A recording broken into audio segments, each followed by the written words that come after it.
जय हिंद दोस्तों, मेरा नाम है बिट्टू और आप देख रहे हैं टेक्निकल बिट्टू फ़ोन। आज आपको बताता हूँ चोरी का स्मार्टफोन खरीदने पर कितनी सज़ा हो सकती है। ठीक है, ये चीज़ बहुत सारे बंदों को पता नहीं है। मैं अपनी दुकान पे बैठा रहता हूँ, काफ़ी बंदे आते हैं मेरे पास ऐसे कि भैया मैंने उससे फ़ोन खरीद लिया, 1000 रुपये में सस्ता फ़ोन मिल गया। भाई ये चोरी के होते हैं। अगर आप अनजान हो ना तो इस वीडियो को ज़रूर देख लेना, बहुत काम की जानकारी दूंगा। सेकेंड हैंड फ़ोन लेने से पहले आपको ये चेक कर लेना है कि फ़ोन चोरी का है या फिर नहीं। ये कैसे पता करेंगे? अब सबसे पहली बात ये आती है कि भाई सबसे पहले आप बंदे को जान लो, पहचान लो कि वो बंदा जान पहचान का है या नहीं है। अगर जान पहचान का है आपका, देखिए खास दोस्त है वो तो चोरी का फ़ोन आपको बेचेगा नहीं। अगर दोस्त का जो दोस्त होगा ना वो आपके साथ तिकड़मबाजी कर सकता है। तो इसलिए आप ध्यान रखिएगा, अगर किसी अननोन बंदे से फ़ोन खरीद रहे हैं तो आपको कुछ चीज़ें लेनी बहुत ज़रूरी है, जैसे कि डॉक्यूमेंटेशन। उसमें बता देता हूँ सबसे पहले आपको क्या लेना। सबसे पहले आपको ओरिजिनल बिल मांगना है और जीएसटी, उस पर जीएसटी टिन नंबर जो होता है ना वो बिल के ऊपर होनी चाहिए। ये नहीं कि कोई कैश मेमो दे दो आपको मैं कैश मेमो का एक फ़ोटो दिखा दूंगा,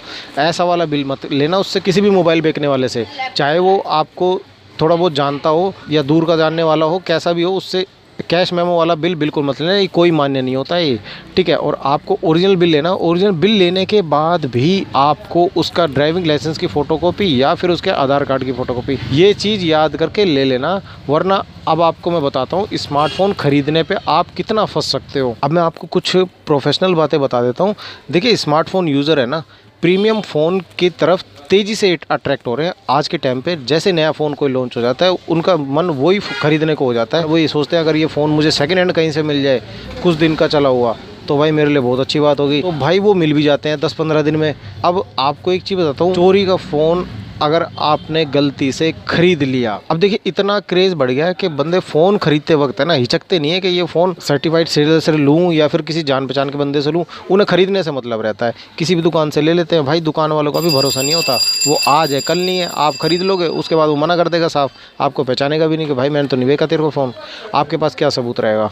आपको देखिए क्या करना है, एक तो जो बिल वो दे तो बिल के ऊपर IMEI नंबर होता है। भाई IMEI नंबर याद करके आप IMEI नंबर को चेक कीजिए, उस बिल से मिला के जो बिल में IMEI नंबर लिखा होगा, और फ़ोन के अंदर आपने *#006# डाल के आपको इस IMEI नंबर चेक कर लेना है। ठीक है, और अगर आपने ये काम नहीं किया तो सावधान हो जाना, आप पर एक धारा लगने वाली है। वो मैं आपको बताने वाला हूँ इस वीडियो में, आपको खुल के बता दूंगा।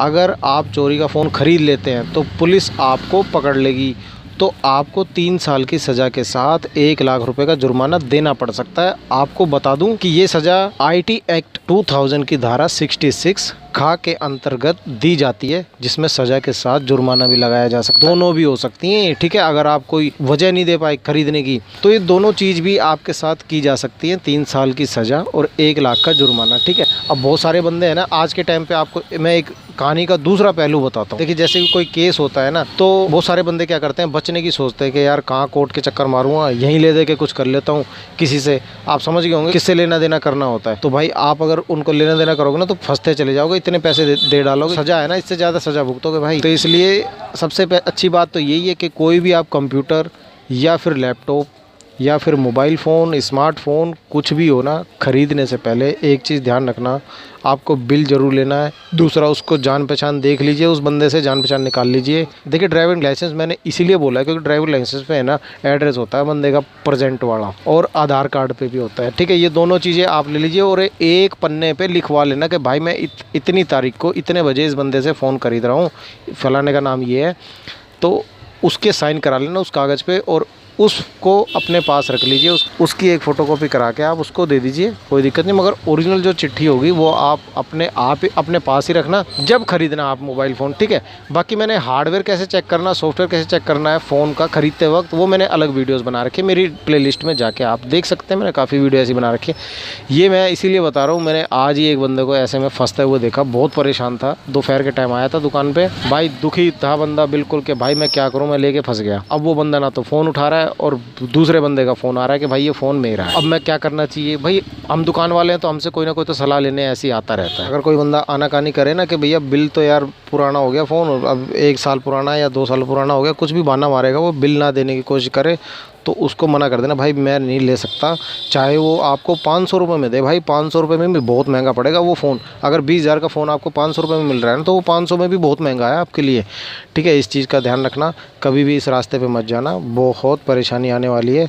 जो लोग ख़रीद लेते हैं ना खुश होकर, यार कुछ नहीं, IMEI नंबर टूट जाएगा। भाई आपको एक बात बताता हूँ, अपने वीडियो के माध्यम से कह रहा हूँ, मैं खुद founder of technical Bittu phone, खुद ही बोल रहा हूँ भाई साहब इस चीज़ को, कि IMEI नंबर किसी का बाप नहीं चेंज कर सकता। 4G फ़ोन का और 5G फ़ोन का, ठीक है, इनका IMEI नंबर चेंज नहीं होते हैं। आपको डिस्प्ले पे अलग नज़र आ जाएगा, मगर उसकी रोम में वही होता है जो रजिस्टर्ड होता है ना सरकारी दस्तावेज में, वो भी ओरिजिनली होता है।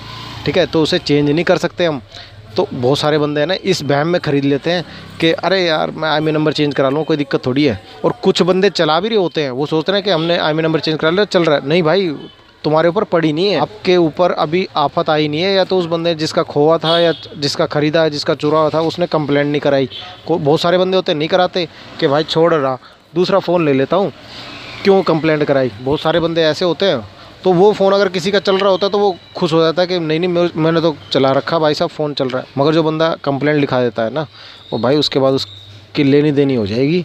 तो इसीलिए आप इस चीज़ को ध्यान रखिएगा। मैंने आपको बता दी कौन सी धारा लगने वाली है, IT एक्ट 2000 की धारा 66 खा। इसके अंतर्गत है ना आपको 3 साल की सज़ा भी हो सकती है और 1 लाख रुपए जुर्माना भी देना पड़ सकता है। और ये दोनों चीज़ भी हो सकती हैं। अगर आप अच्छे तरीके से नहीं बता पाए कि मैंने क्यों ख़रीदा था फ़ोन, कहाँ से ख़रीदा था, तो भाई फिर आपको दोनों चीज़ें भी देनी पड़ सकती हैं।